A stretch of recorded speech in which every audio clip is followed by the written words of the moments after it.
Everyday blessings, berkat setiap hari. Our heart, hati kita. Matius 6 ayat 21. Karena di mana hartamu berada, di situ juga hatimu berada.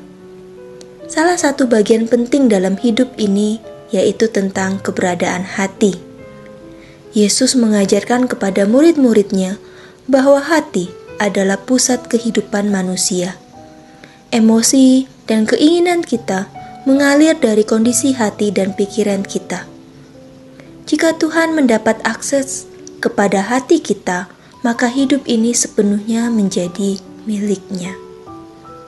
Dalam Matius 6 ayat 21, Yesus berkata bahwa di mana harta kita berada, di situ juga hati kita berada.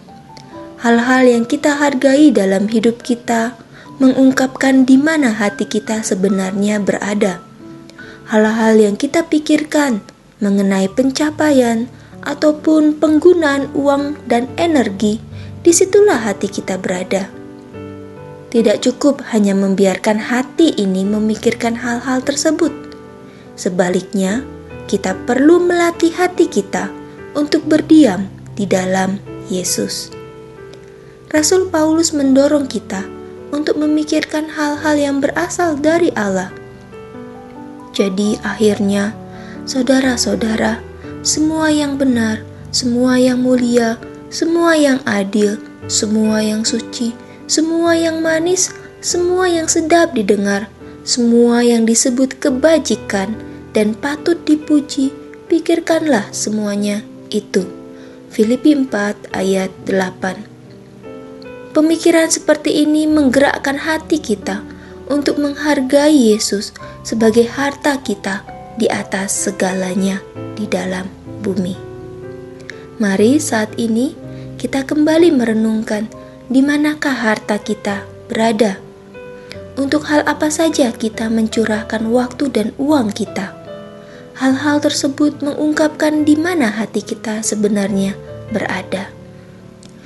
Menghabiskan waktu membaca firman dan berdoa adalah cara yang benar untuk kembali mengarahkan hati ini tertuju kepada Tuhan. Misi: mengarahkan hati kembali tertuju kepada Tuhan. Doa: Tuhan, bukalah mata kami agar kami dapat melihat di manakah sesungguhnya hati ini berada.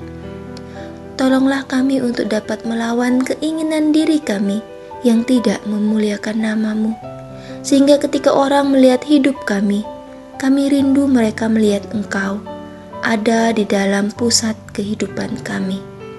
Tuhan, kami mau kembali memusatkan hati dan pikiran kami ini hanya kepadamu, harta kami yang kekal. Dalam nama Tuhan Yesus, amin.